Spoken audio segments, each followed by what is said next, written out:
Okay, welcome to our latest live interview. This is my 23rd interview that I've done during lockdown. And so thank you so much for, if you're watching or you're watching on YouTube the next day, it's great to have you. Now tonight's guest is Jim Mee. Now, I've not met Jim before, I've not done any of his events, so I'm really looking forward to finding out more. And Jim sent me some great photos and some great videos, so I hope this next hour or so is going to be really interesting. And if you are watching and you have a question that you'd like me to ask Jim, then put it on the comments and we'll bring those on as we go along. But first of all, Jim, thank you so much for joining us. And maybe to start with, you could just tell us what lockdown is like for you. I would imagine it's you've got some challenges as well. Can I swear? Well, yeah, thanks for having me, John. It's nice to be on. Lockdown. It's been pretty challenging. I mean, I think clearly we've all experienced our own version of it, and it's been very different for different people. And thankfully for myself, my wife, and and my kids, we're in the countryside. We've got some fresh air. We've not had a lot of the virus where we live, and for that I'm very grateful. In terms of the business end of it, being an event operator right now is not a lot of fun. And I think my experiences probably echo some of maybe some of the other guests that you've had on. I think you've had Shane on recently, haven't you? Shane Ollie, yeah, and James Elson. And I think for an events company that can't currently stage events, clearly that's not ideal. And that's really underpinning it for us. But we've done what we can. And very early on, actually, COVID was affecting us before really it kind of hit these shores, because we were meant to be organising an event in Mongolia, and obviously it originated in China, and the Mongolians closed their borders very, very quickly, and that was actually a fairly high-profile event we were doing as a commission for Sport Relief. We were meant to be taking some celebrities and giving them an adventure on a frozen lake, which is based on one of our own properties called the Mongol 100. We may talk about that later. But we had to ditch that at very short notice, and we switched our guns for those guys to Namibia. And in 7 days, we turned that event around and went from sort of minus 30 to plus 30 and gave the celebs an adventure in the desert. It was some feat. And it was, primetime BBC One. It was a really good project, really, really great. And then, we got back on the Monday morning and COVID was here and the rest is history. So at this point, I think we've rescheduled about 20 events. We've done what I thought we'd never do, which is virtual races, which I know other event organisers have done as well. They've been fantastic, to be honest. A real revelation, the amount of support that we've received through those endeavours online. It's been brilliant, absolutely brilliant. Really heartwarming, to see that support coming in, and thousands of people taking part. Fortunately, or unfortunately, whichever way you look at it, we bought the medals, for most of our events this season. So, we've been able to do quite a lot in the virtual space. But then, of course, we've had to pack, about 6,000 medals to date, and that's been a lot of work. But worth it, absolutely worth it. So, would I want to do the lockdown again? Absolutely not. Have we found some positives in it? Yeah, of course we have. Me and my wife work within Rat Race. We've been, shift working it on a rota for the company, trying to homeschool the kids. They're very little, so they went back to school last week, which, was brilliant. High fives all around. But yeah, it's been tricky. It's been tricky. But it's been a pause, and when you pause, I know a lot of people have probably said this already, but when do you get to pause for 3 months and reflect and think and spend more time with family? So, small blessings, and like I say, we're in the countryside, edge of the North Moors. Could be worse. Yeah, could be a lot worse. Yeah. Well, that program, was that the one with Louise Minchin? That's right. Yeah, exactly. I watched that. It was great. Yeah, it was really, really good. Yeah, so it was great. Yeah, and she was great. And I mean, to be fair to all of the guys that took part, this was, I mean, they didn't have a clue really what to expect. And of course, they thought they were going to Mongolia. They'd done some ice skating training in North London, and they ended up, literally going from minus 30 to plus 30 in the Namib Desert, and it was a hot one. It was really hot. Yeah. You know, it was no cakewalk. So yeah, you know, hats off to all of them for giving it a go, and hopefully it made some good TV. Yeah. It raised a lot of money, I know that, and that's, you know, clearly that's the main thing. Yeah. No, it was great TV. I really enjoyed it. And there's a few people saying they're watching. So we've got Jill Watson says hi, Jim and everybody. And there's Jill. Yeah, and we've Tony Darlington. Hi, Jim. Oh, right, hello. Yeah. Loving the virtuals. Tony's been to Namibia with us, actually, I think. All right. A couple of our events. Yeah, loving the virtuals. So she's obviously involved in those. Very good. Yeah, Very good. yeah. So maybe if people do have questions, put them on, and we'll ask Jim those as we go along. But maybe for me and for others, Jim, you could just tell us a little bit about how you got involved with the rat race, and you founded it. Is that right? I did, yeah. Yeah. Many So just tell moons us, ago. just tell us a little bit about how that came about, please. Well, it wasn't through running. I can tell you that. My background previous to setting up Rat Race, which I think was in 2004, show my age, not necessarily my wisdom. Yeah, so previous to that, I'd worked for Red Bull, the soft drinks company in Scotland. And the first person I actually met, I think, in Scotland was a chap called Gary Thompson, that you might have come across. You know, does a lot of course designing in Scotland, and him and I go way back to the beginning of Rat Race, and I'd collaborated with him on some stuff while I was a wee slip of a lad out of university, spending all this lovely marketing money of Red Bull on these wacky things, and the Red Bull exercise was great. It taught me how to spend money, but not really anything about business or how to try and make money or anything. It was a young lad's dream, but it wasn't necessarily something, you know, that gave me too much more than that. So I'd done all this exciting stuff with Red Bull, lots to marketing, and I really liked the event side of what Red Bull did. You know, they did. Well, I mean, you'll probably have seen, you know, some of the wild and wacky stuff that Red Bull's done, and it was an odd mix. You know, that we were involved in doing things in the clubbing world. You know, Red Bull and vodka was a big thing at the time, but also we were involved in doing things in the endurance sports world. So adventure racing, you know, what was kind of multidiscipline, running, biking, kayaking, abseiling, you know, all those disciplines lumped together into event formats. That was something that whilst I was at Red Bull, I got a taste of. And on the organisational side, I really enjoyed those types of events, you know, putting a project together, you know, working with all these variables. And I thought to myself, you know, I'd like to do a bit more of that, and I'd like to set up my own company doing it.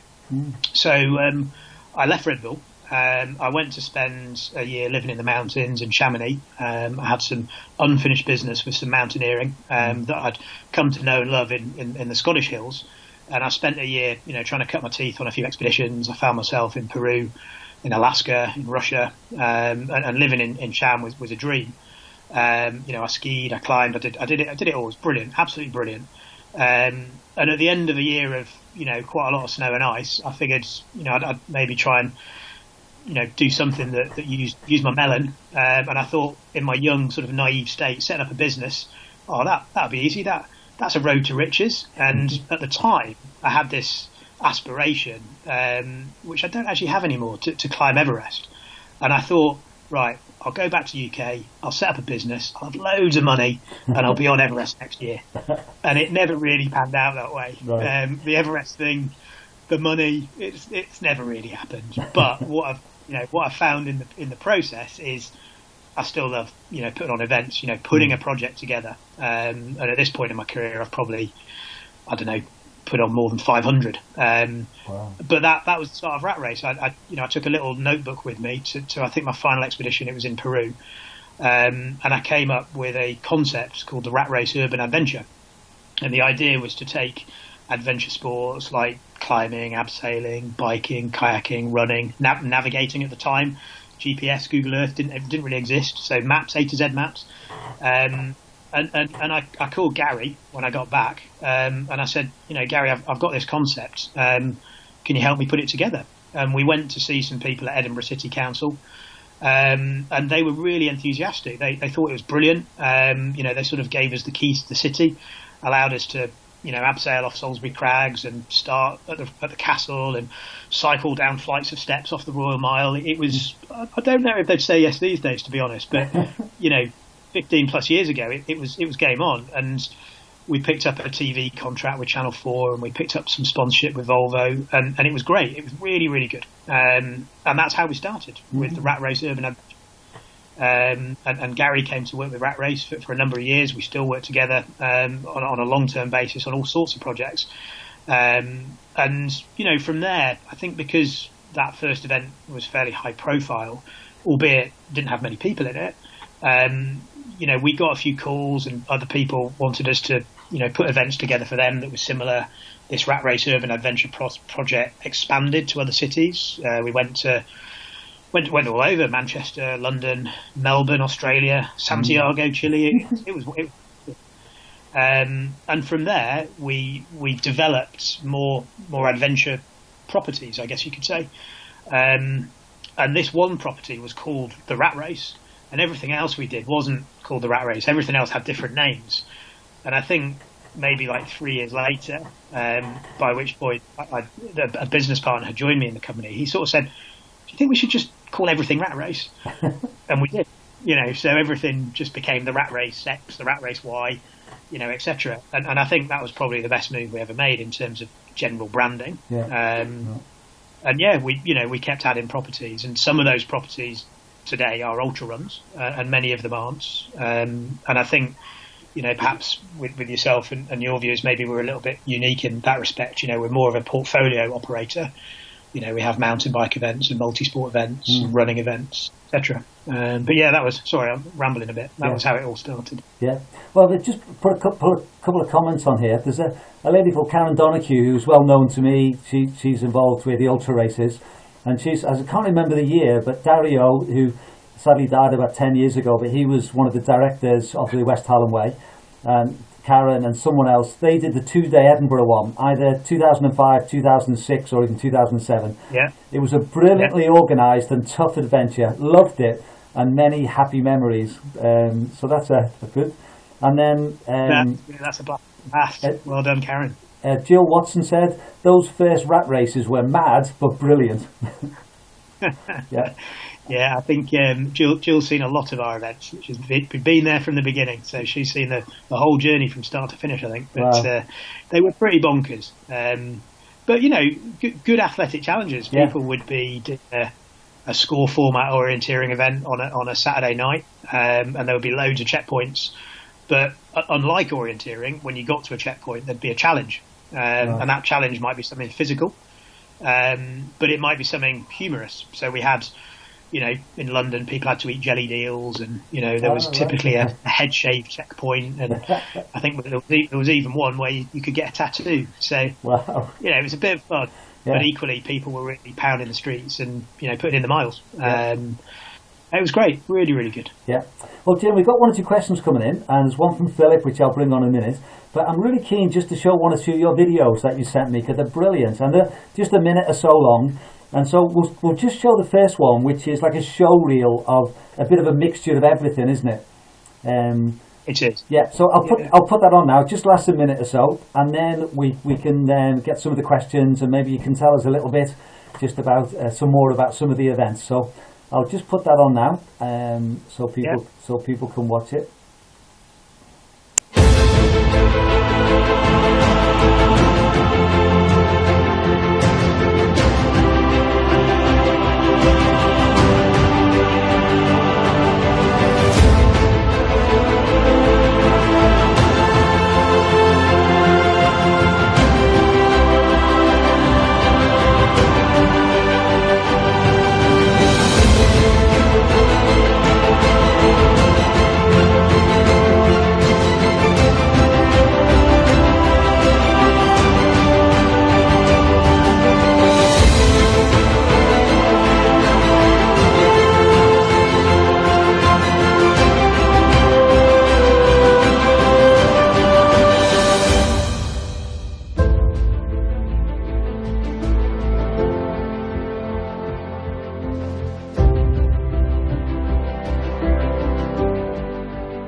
Excellent.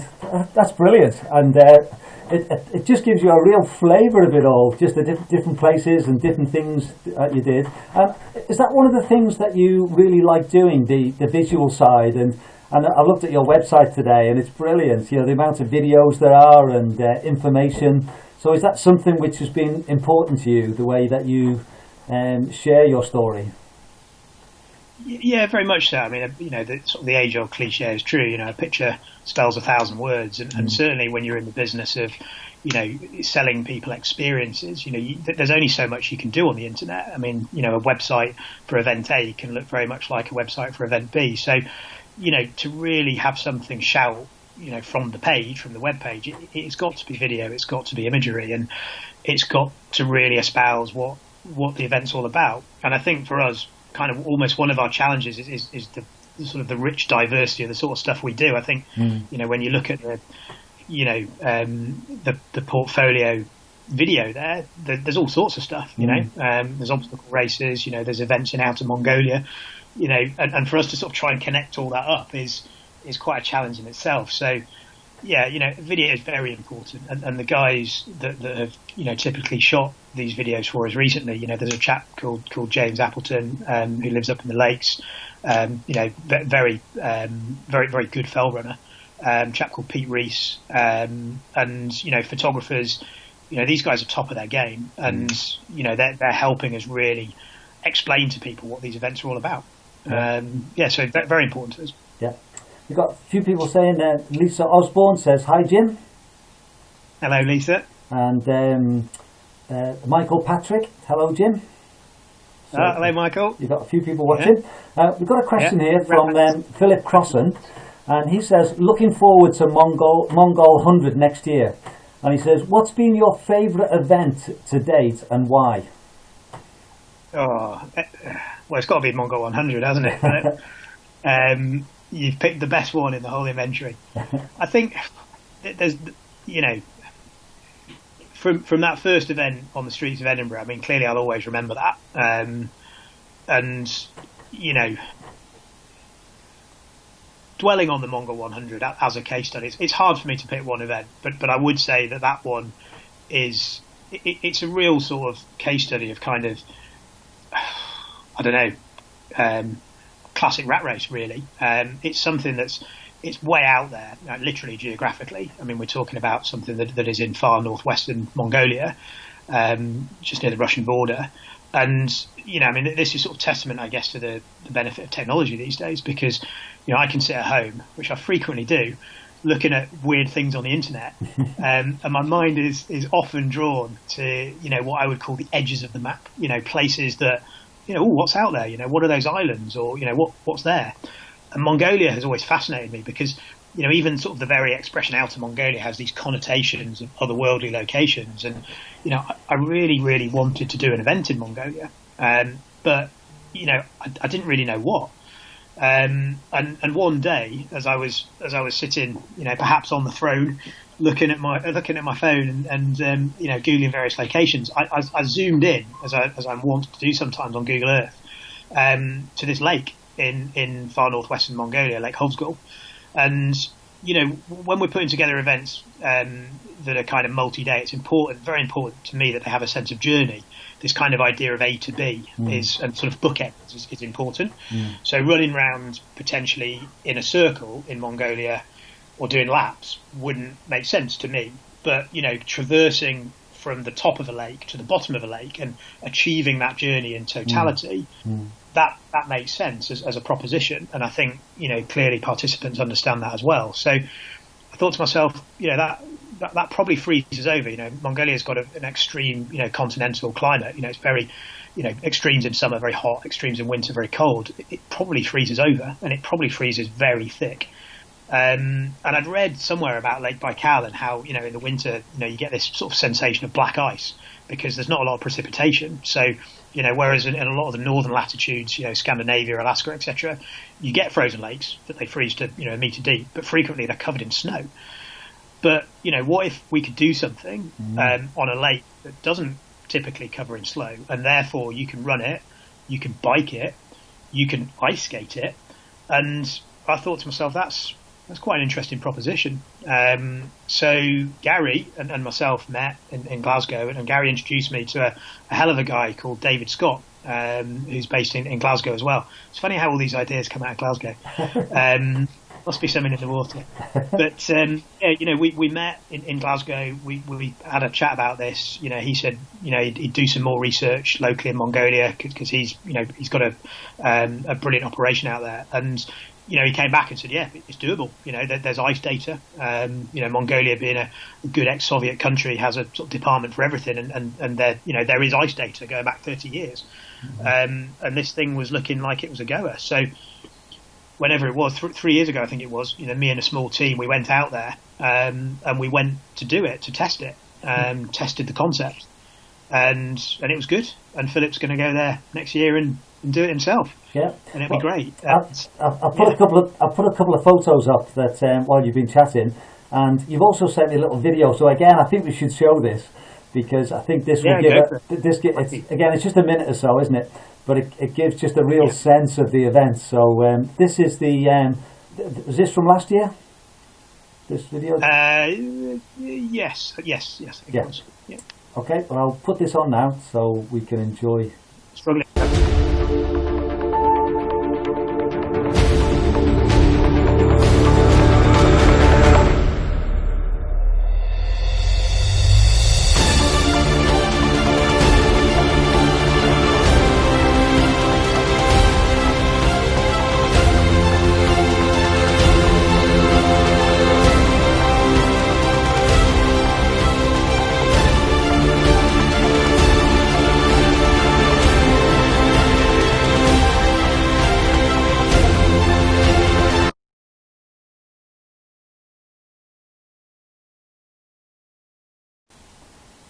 Yeah, that looks amazing. Absolutely does. So on that first test one, did it go the way that you hoped it would, or was there obviously a few little teething problems, I would imagine, but was it what you hoped it would be? But by and large, yeah. I mean, that was the first kind of international multi-day, what we call the rat race bucket list. That was the first bucket list concept that we trialled and that we launched and that we operated. And that first time, when you get on a small aircraft and you come out of the international airport in Mongolia, and sort of going outside in itself is an ordeal because it's minus 30 outside, and then you get into a small aircraft and you fly to the edge of this lake and it's minus 48 at night. It's real, it's heavy duty. Now we actually do the event in March, which is kind of optimal. It's very cold, but it's not minus 48 typically, and the ice is as thick as it gets in March. When we did the recce, we went in January, and so it was colder, and yeah, it was classic sort of, I guess the sort of the classic description of an adventure, a trip with uncertain outcomes, and we didn't necessarily know what we were going to expect and what we were going to find and how doable it would be, what the terrain would be like. We knew it was going to be flat. But there's flat and flat, and this is rock solid ice, and feet do take a pounding on that stuff. So we also did it in 3 days. The event that we run is actually 4, and in hindsight, it's a 4-day event. Yeah. So we were on a schedule to get it done, and it was pretty full on. But yeah, massive sense of achievement having completed it myself, and I think. For me, Rat Race has never really been about times. It's always been about completion, not competition, really. And I think I always sort of class myself maybe as the lowest common denominator. If I can pull my arse around it, then hopefully others can too. And I think, getting out there and having a few adventures myself, making sure that it's good for our customers and making sure it's doable at the same time as, not being a sufferfest, but being totally epic. I know that word's often overused, but the Mongol 100 is. All those things sort of connect when you go and do something yourself and live it and breathe it. You get a real insight into what participants are going to experience. So, very important exercise, and 100%. Glad I did it. Yeah, brilliant, absolutely brilliant. Yeah, we've got a comment from Jill Watson. She says, "I was crew at Mongol 100, making me feel all emotional now." She says, "I'm skating next year." Yeah, I think she's going back. She can't get enough, and that's the pull of the place. I think, Rat Race, I would like to think, put on a good event, but Mongolia does the work because it's just such a special place. And whether it's the quality of the lights, this meter thick ice, the boom of the lake as the sun comes up and it all starts, cracking and moving, or simply the Mongol people, it's a totally otherworldly culture that is very, very different, certainly to anything I've experienced. Yeah. And I think, that's the sort of very essence of travel as well. These aren't just challenges. They're real kind of, another cliche, but, life affirming experiences. And they are, I think you're selling it well, really looking forward to travel back. Yeah. And we've got a couple of questions, so we'll come on to those, then we'll maybe look at one of the other events. Graham Braid says he was lucky to work with Jim as a test pilot in the Highlands last year. He's looking forward to more adventures. So very good, Graham. Yeah. Graham was with us on an event. We're just about to launch it, actually. It's called the Monster. And we tested that last, I think it was October. It was a wee bit chilly here and there. And Graham and Stuart Smith kept the brews coming for the team there. They were fantastic. And that was a foot-based concept, multi-day. And also involved pack rafts. I don't know if you've come across those. Small, inflatable, look like a rubber dinghy, but they're much more capable than a rubber dinghy. And you can use them to basically cross bodies of water. So, in Scotland, for example, where there is significant bodies of water to cross or to traverse, you can get to the lock edge, blow up your pack raft, paddle across it, and then start trekking or running again. And that's the essence of that. And you carry that with you, do you?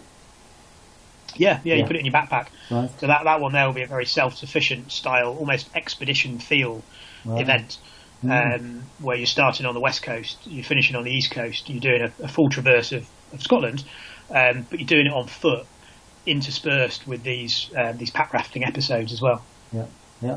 Wow, sounds great. And when's that one then? That will be taking place in 2022. Oh, right, okay. We have service will resume shortly, hopefully. But at the moment, we're putting events on for quite a long way in the future, and using the time now to plan them. But fortunately, with that one, as Graham said there, we've actually done the recce for that, so it is something that we can launch. Yeah. And we got another comment from Michael Patrick. Says Mongol 100 last year was made special by all the amazing crew and competitors. So. He obviously, he's right. Yeah, he obviously had a good time. We've got a question. He's talking about everyone other than Jill, I think. Yeah, only joking. We've got a question here from Philip Crossan. He said, he's asking about the mighty deer stalker.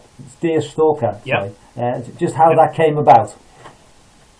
Yeah, so Mighty Deer Stalker was another Jim Gary combo. It was actually the second event that we ever ran. So having operated the Rat Race Urban Adventure in Edinburgh for the first time in 2004. I think it was 2006. Ooh, let's go back a long way. I think it was 2006 when we did the first Deerstalker. And the lady that we dealt with at Edinburgh City Council, a lady called Anna Derricourt, and I think she'd moved position to Borders Council, and she called us up and said, can you guys, maybe come up with an event concept for the Borders?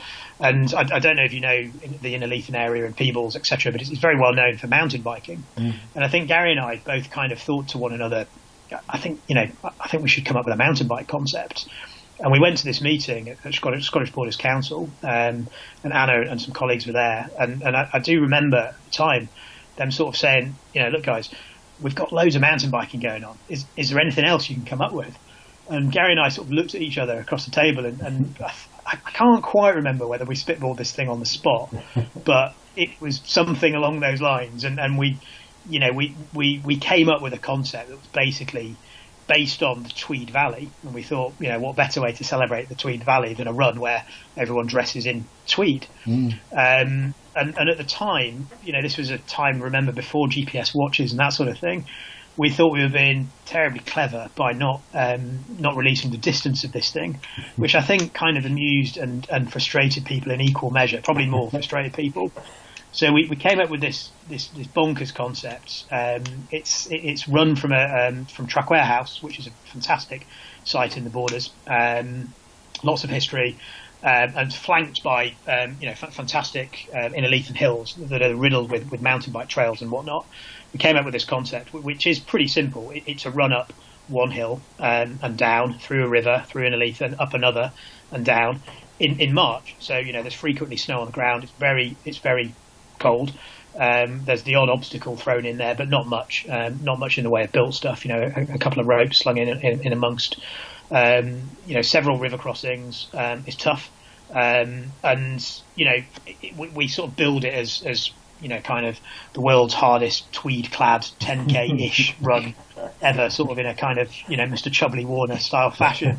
And people loved it, and it was an absolute classic. And we ran our last Mighty Deerstalker.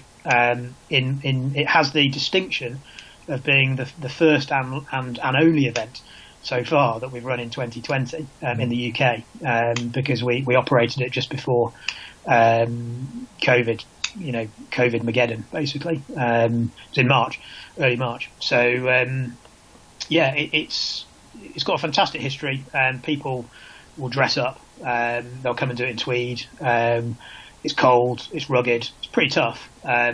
And it's nowhere near 10K either. Yeah. People know that now because they can track it. So. Yeah. It must be really fun, Jim, when you have that idea and then it almost develops a life of its own, doesn't it?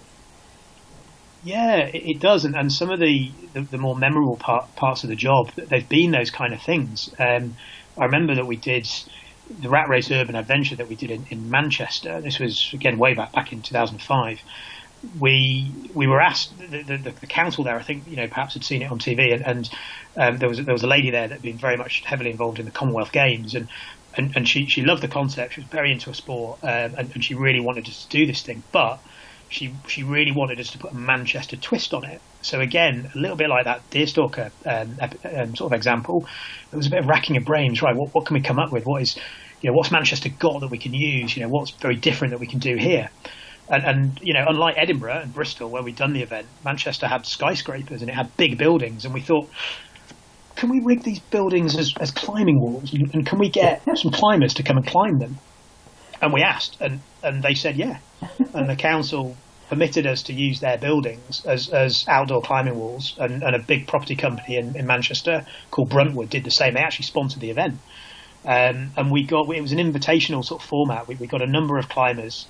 The route designer was a very famous Sheffield climber called Steve McClure, and Jack Osborne, Ozzy Osbourne's son, he was there as well. He turned up because he was into his climbing at the time. We bought them all a fleet of rally choppers to make their way around the streets because they were going to have to get from building to building. And at the time, we just thought rally choppers were clever. Again, they weren't, but. And these guys, Steve rigged these routes, and we rigged, I think it was 12 buildings in central Manchester for these guys to climb. And the centrepiece was this huge skyscraper on Piccadilly Gardens, which is right in the centre, called City Tower. It's 334 feet high. And we had all these banners put on it at 100-foot intervals, and this massive big screen down in the bottom. And there was this huge crowd, 10,000 people watching these climbers climb this building in front of them. It was utterly bonkers. But as you say there, sort of having pulled that together from, just a bit of a flyer, it's like, what can we do? Well, let's ask them if we can do this. And people coming with us on that journey and us pulling it off. Brilliant, absolutely brilliant. And for me, there's a certain element of me that likes to do my own stunts. And I was involved in the press launch, and there was a kind of abseil activity where I was dressed as Spider-Man. It was actually at the time when a group called Fathers for Justice were climbing buildings dressed as Spider-Man. It was misunderstood at the time, but it was funny. But anyway, I love that sort of thing. But when the event came around, I was far happier being the guy sitting there thinking, I've pulled all this together, than being the guy climbing the building.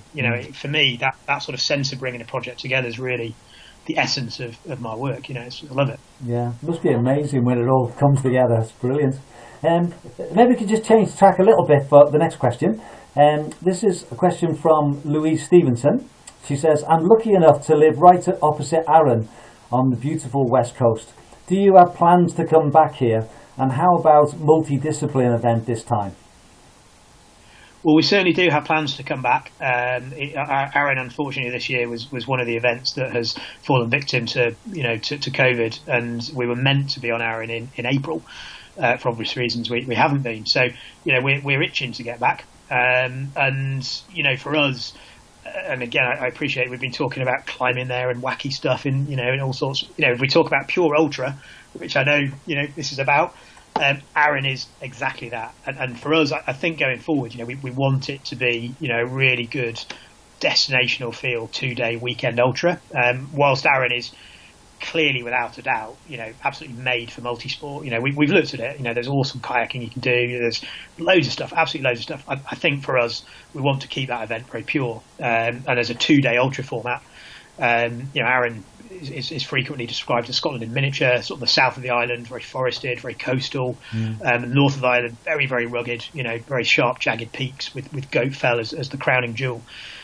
That for us, it's day one, we go south, there's a bit of an intro. It's punchy, but day two's, mega punchy. And I think that's a real, it's a real challenge for the participant. Arran delivers in spades because it's beautiful and just really welcoming.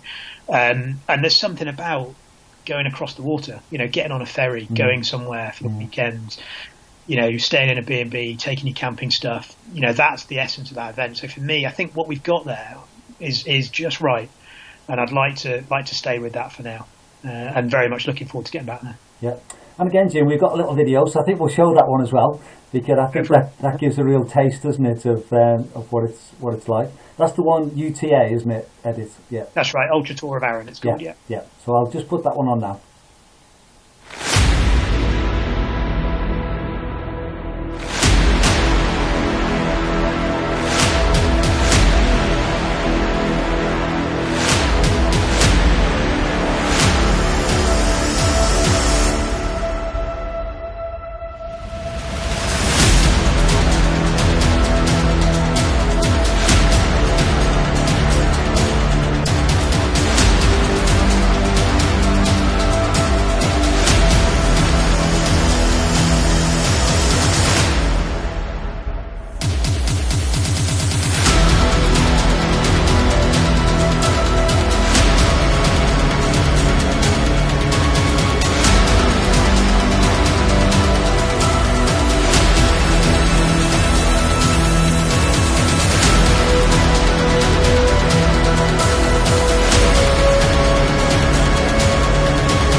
And we've had varied conditions. Last year we had some very fine weather. Actually, the year before it was pretty dreich.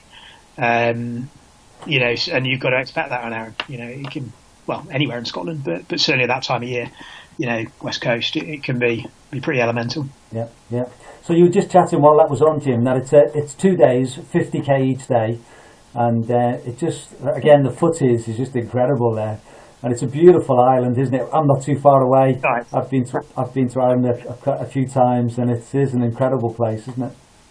Yeah, it's perfect. And this idea that it's Scotland in miniature is really true. The terrain there, it's just so varied, packed into such a compact little island, and very accessible. An hour on the ferry over from Ardrossan, and you're there.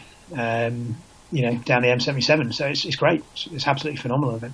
Yeah, yeah. And Louise has come back and says, thanks for that, and just sorry to have missed the first one. So she obviously missed that, but she's obviously... Well, we'll be back. You'll be back. Definitely back. Yeah. Yeah. Great. And if anyone else has got any more questions, then feel free to put them in. We've got one or two other things I'd like to chat about as well. But if you do have a question for Jim, just put them on, and I'll bring that on in as we go on the next few minutes.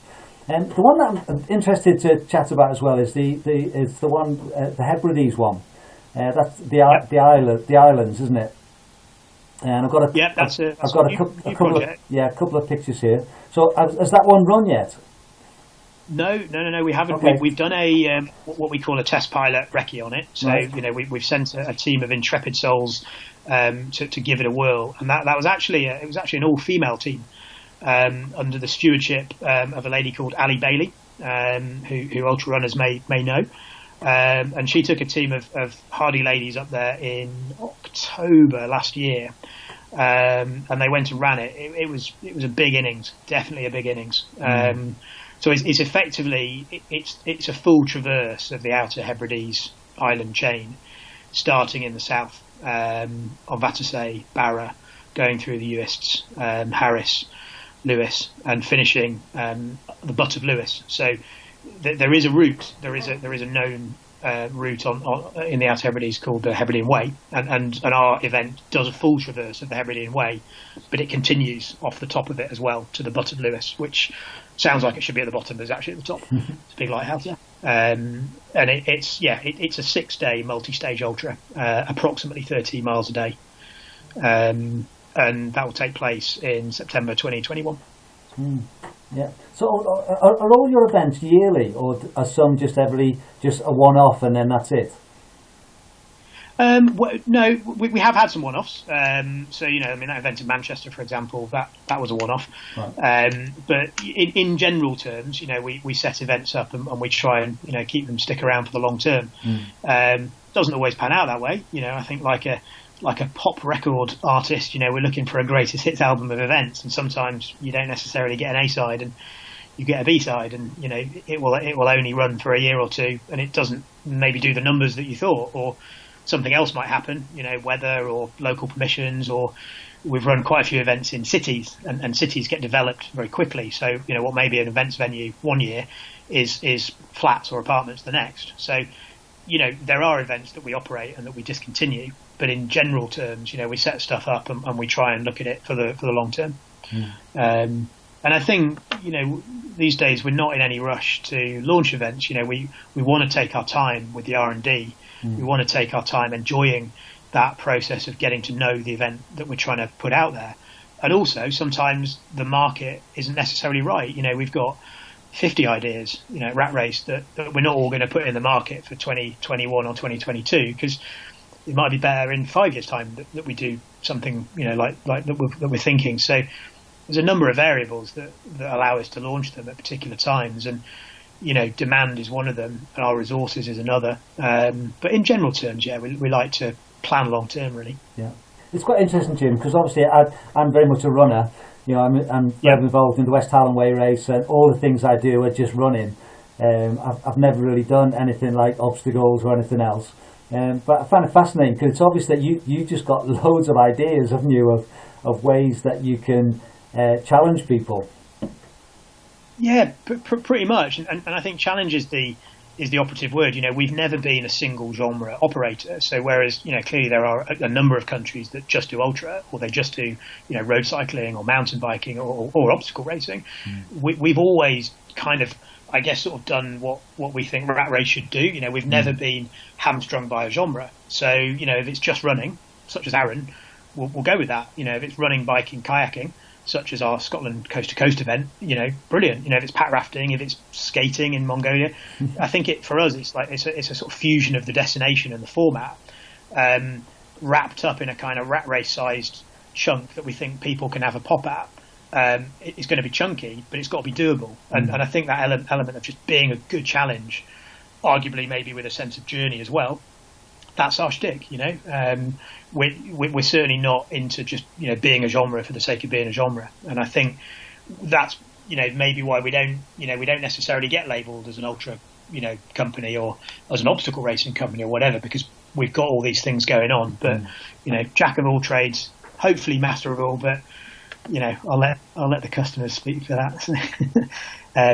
Yeah, and that's fun for me. It's great. When you're looking at a format and you sort of look at a bit of terrain, you can think, would bikes work best here? Would running work best? Would trekking, pack rafting? All of these things are sort of open to you in creating that journey. Yeah. As you look back on the journey from when you first started in Edinburgh, has it surprised you where it's got to, or was there always a long-term plan that you would get here by 2020?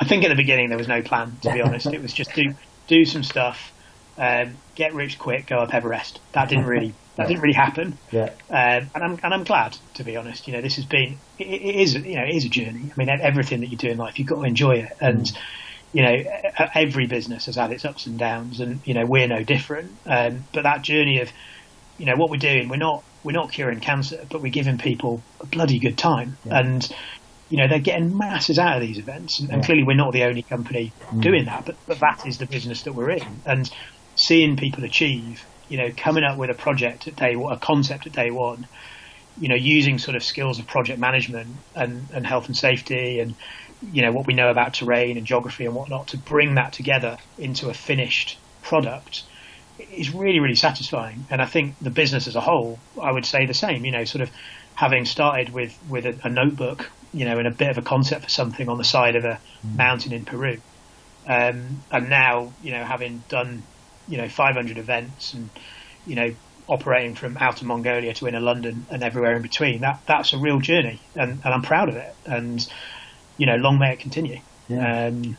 So yeah, no, fascinating work, definitely. And I'm still into it, Yeah. And I think it's important. Okay. We've got another question from Philip Crossan. Do you consider rat racing competition with the likes of Tough Mudder, Spartan in Seeking Business? Do you see rat race events getting more popular?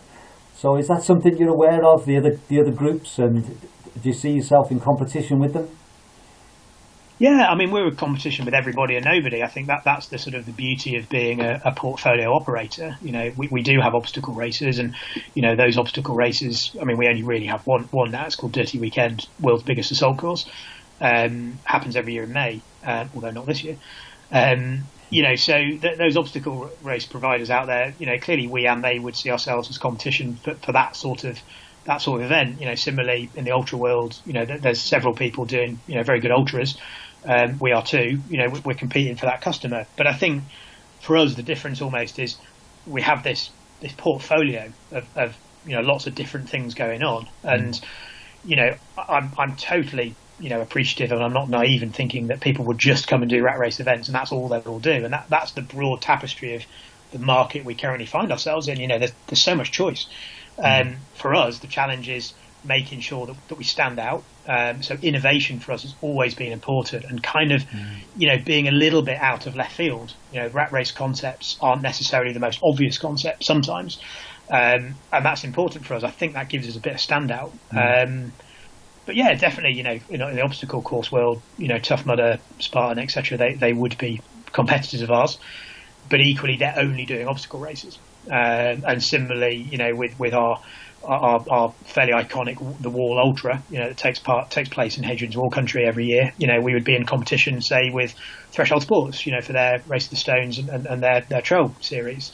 But there's a lot of good product in the market, and I think the customer is pretty savvy at seeking out, good product.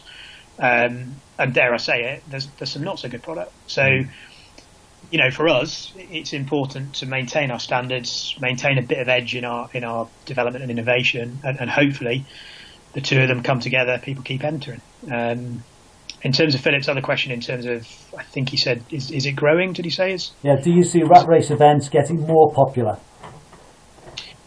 Yeah, very much so. And I see people also very much on a journey where perhaps they've met us at a time in their sporting life where they've perhaps done one of our challenges, such as an obstacle race like Dirty Weekend, or they've maybe enjoyed the Weekend in Arran, they've maybe done the Wall, they've maybe done one of our man versus series, which is kind of like trail based with a few obstacles but mostly natural. We do one in Snowdonia, we do one in Cornwall, one in Lake District, and they're almost, a lot of these events are very tough, but they're kind of, they're perhaps almost a gateway drug to something perhaps like that Philip's going to go and do. The Mongol 100, which is multi-day, high commitment. Mongol 100 is a lot of money to take part, and it's a lot of time commitment as well.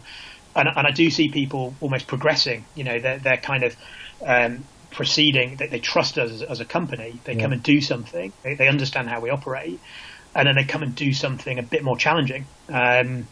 And that doesn't necessarily mean they're competing harder and that sort of thing. They're maybe upping the ante in terms of their own personal challenges. I see that a lot, and I'm really pleased about that, clearly. And that's where we're kind of progressing with our portfolio. We want things that people can do at an entry level in the UK, but we want to take them and see the world and do fantastical stuff at the edges of the map as well. Yeah, that's really interesting. And we got a question from Michael Patrick. He says, is there one place you have always wanted to arrange an event but yet to? Playboy Mansion. Don't tell my wife that. There's a few. There's a list of them that hopefully we will visit in a certain order. But there is, that's quite a long list. So there's a couple of places. There's one place called Bikini Atoll, which is in an archipelago of islands called the Marshall Islands, which is literally pretty much as far as you can get from any other dry land. It's in the middle of the Pacific, and it's fairly notorious for the place where in the 50s the US carried out their hydrogen bomb experiments. And Bikini Atoll is a coral atoll in the middle of the sea, and I've always wanted to go there. And it so happens that it's about 42 kilometres around as a circle. It's not all land. There's some land, and then there's reef, there's coral reef, etc. But those pack rafts or some fold-up canoes and a bit of running, that would give you a perfect circumnavigation of Bikini Atoll.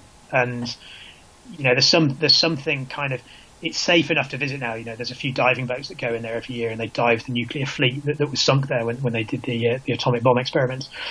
Going to a place that has that kind of almost notoriety, I think people have almost coined a term, dark tourism. This sort of thing.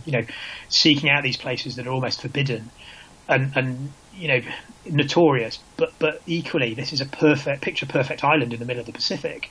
What a juxtaposition, and no one's really been there for 50 years, 60, 70 years. That to me, I don't know whether we'll ever quite get an event there, but we are planning a trip to go and have a look. That to me is the essence of adventure and the essence of really sort of carving out an experience that is just all about the experience. It's almost the journey of getting there and getting the project off the ground is as important as doing it. Yeah. So sorry, a bit rambling, but the key to my answer. You've already got someone who wants to go. Jill Watson saying, "I'm going to Bikini Atoll." So good. She's already signed up. Cocktails on, Jill. Yeah. And Louise Stevenson comes back. Do you need any staff for Aaron? So she's help there. We're always looking for people to help us. Always. Yeah. Always. Yeah. In the far stuff as well as the UK. Yeah. I've realised, Jim, that we've only just touched the surface of quite a few of the events, and we're almost up to an hour. So what I'd like to do is maybe just do my quickfire questions. That's okay.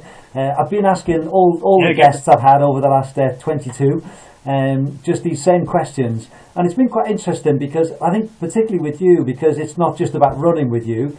So there'll be some a different sort of element to them. So if that's okay, and we could have a look at those. And then if there are one or two questions as we go along, then we can try and squeeze those in as well. But the first question I've got is, what's the best piece of advice you've been given? Now, you could take this for your business, or you can take this for your own adventures and some of the things that you've done. I think I think when you sort of boil it down and distill it down to experiences in general, I think it's very much a question of, don't regret in life the things that you've done, but the things that you haven't done, and that's all about getting out there and experiencing things. Go for it. So yeah, that's what I would say. Don't regret the things that you've done. Regret the things that you maybe haven't done. Yeah, and just chatting to you over the last hour, I can sense that that's been true for you. You know, you've a lot of these things that you've put on, you've had the idea and you've had the ability to be able to make them happen. So, that's right. Yeah, absolutely. Yeah. The second question is, have you got a favourite piece of kit? Maybe thinking about some of the expeditions you've done or some of the things. Is there one kit that really stands out for you? Yeah. Can I say hip flask? I think that's probably my favourite bit of kit on any expedition. Well, in the jungle, it's got to be my machete. You can't be a self-professed jungle explorer without a machete at your hip. But in general terms, there's one bit of kit. It's really it's not very good. It's not impressive at all. But it's something that I don't know. I've got this pill bottle, and it's what I put my salt tablets in, Okay. and I'm a stickler for salt tablets. For me, it's one of my best bits of nutrition. Instant rejuvenating properties, as you probably know when you're doing endurance stuff. And I just something very comforting about having this pill bottle in the front of a pack that if you're pumping it hard because there's not many pills left in it. You've been taking a lot of salt, and it's just a little plastic bottle. But for me, it goes everywhere with me, and I think it's just about having, when you get all your stuff together, the salt tablet bottle's going in. Yeah. It's going to be an adventure. So, machete or pill bottle. Yeah. And take from that one. Is it a sad moment when you realise you've left it behind, or is it never? Yeah, left funny behind? enough, pretty good at losing stuff. My wife will tell you, but I've never lost that pill bottle. Okay. In fact, come to think of it, I don't know where it is at the moment. It's been a long time since I've needed it, to be fair. Yeah. And the third question sort of linked to that a little bit from your answer, but have you got a favourite go-to food in a long ultra? Just thinking about the nutrition side of things, besides your salt tablets. Yeah, the salt tablets are definitely there. Rat Race are fairly well known, I would say, I dare say, for the quality of our pit stops, which is our checkpoints, that we put in this event. We call them pit stops. And we actually made this is a shameless plug, but I'm going to do it anyway. We made a product called the Rat Race Pit Stop Bar, and it's a flapjack, basically a flapjack, and it comes in a number of different flavours. And I am told that the caramel crunch pit stop bar is apocalyptically good, and I would have to agree. So I definitely don't go anywhere without a Rat Race Pit Stop bar. But I think other than that, anything involving cured meat. We have an event in Spain, a sea to summit format, where you go from the sea, Mediterranean, up to the top of Mulhacén, the highest mountain in mainland Spain, and it's an area that is absolutely rich in Iberico ham. It's I'm an absolute glutton for it. So anything involving cured meat, salami, Parma ham, whatever, anything processed and cured, give it to me. Okay, you've got some disagreements here. Stuart Smith says on the pit stop bar, or the the salt. Stuart Smith saying salt should only go with vinegar on chips. Well, that's a fair point. Fair enough. I like my salt and chips out of a nice grinder though. My salt tablets, the grinder's not going with me. And Louise Stevenson said salt tablets all the way, so she's in agreement. Yeah, and I think they're fairly divisive. I know that they don't agree with everybody. But for me, it's an absolute game changer. Yeah. It's instant relief. Yeah. And Graham, as is the hit. Graham Braid says pizza and whiskey in the campsite. Yes, also very, very, very well cherished. Thank you for that, Graham. And question 4. Now this might be a tough one, but it is for most people. If you could only do one more ultra or event, which one would it be? Yeah, it's pretty tough on that. I'm not going to say one of my own because that would be a cop out. There is a journey that I'd really like to make. It's not so much an ultra, but I guess you could. It would be a very long ultra, multi-day ultra. But the Camino de Santiago, the Camino de Compostela de Santiago in northern Spain, the ancient pilgrimage route that comes out of the Pyrenees. I would absolutely love to do that journey. I think all told, I can't quite remember. It's maybe 1,000 kilometres, is it? Possibly 1,000 miles. So yeah, multi day, and that's something that when I'm a little bit older, I'm not saying I'm not old already, but my kids are a little bit older. It's something I'd really like to do with my children, and I think there's just something romantic about this sense of journey, and a journey that's kind of as empowering as that is something that's definitely on my list. So I'm not going to run it, but I'd really like to do it, and I'd like to do it with the kids. So yeah, I think that's the one on my list. Okay, excellent. We'll watch this space. And then the last question I've got is, have you got a mantra to keep you going when things get tough? Thinking more of the mental side of these challenges. Have you got something which helps you get through things?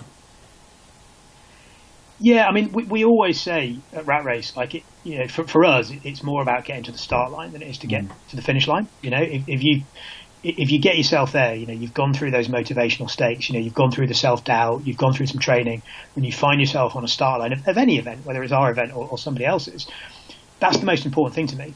Whatever happens next, it's up to you, but you've done the hard yards, and you should enjoy it. Enjoy the journey, enjoy taking on yourself, reflect on whatever happens. Whether it goes well or it doesn't. So I think I would say, certainly from an event point of view, getting to the start line, in my view, is far more important than getting to the finish line. Right. I think in the cliche stakes, the one thing that I do really, and certainly at the moment, is always rebounding in my mind is Churchill's classic, which is, if you're going through hell, keep going. It's an oldie but a goodie, but it's total Ronseal, does exactly what it says on the tin for our times right now. Yeah. So yeah, that's my dubious advice. Yeah, no, that's really helpful. That's great. That was a nice mixture of things there, so thank you very much.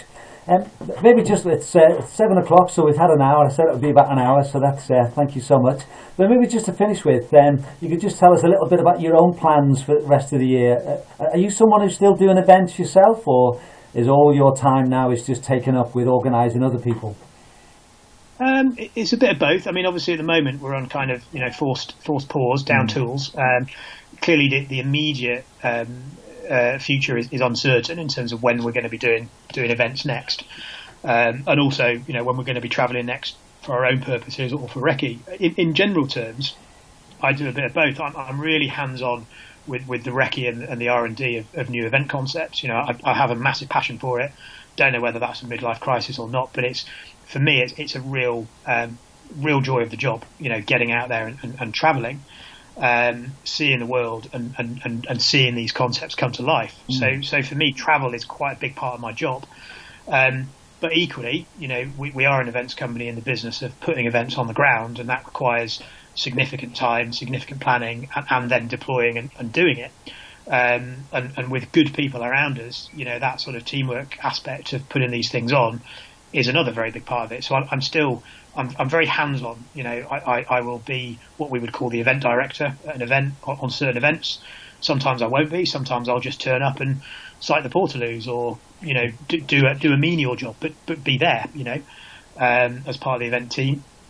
Sometimes I'll do recce, and frequently, certainly at the moment, it's office based. Looking at the next chapter, whether that's our marketing plans or strategizing as to where we should be in the market in terms of event launches, talking to the bank, all those sort of stuff, all those sort of things that just go on day to day. So I would say I'm probably more based in the field than I am in the office, and that's because we've got a very good office crew supporting us as well at Rat Race. For now, thumb in the air. We'll see what happens over the next few months. But certainly, when everything does come back and when we are allowed to travel, I'll definitely be out there doing some trips, and I'll definitely be out there at the coalface of the events, on the start line. Yeah. Great. We just got a final comment here from Stuart Smith. He said, "All the best and well done, Jim. No swearing." He's very impressed there. He said, "We'll have to catch up." He says, "We'll have to catch up with you soon. Cheers." Yeah, absolutely. Look forward to that. Yeah. Well, I just want to say thank you so much for this evening. It's really enjoyable. And I would encourage people, if like me, if you've not seen much of the Rat Race stuff, go onto the website, and the videos are just incredible. I watched quite a few earlier, and they're really, really good. And they give you a real sense of the things that you do. And you never know, one day I might come and join you on one of your events. I'm certainly going to have a look at them now. So that Please do, great. John. Yeah. Very good to hear. Yeah, and keep safe, obviously, and we look forward to seeing how things develop, and as you get up and running again with your events, we wish you all the best. So thank you so much, and thank you for those that are listening live, And for those that are watching later on, thanks for joining us this evening. Thanks, John. Thanks, everybody. Okay. See you later. Later. Yeah, bye.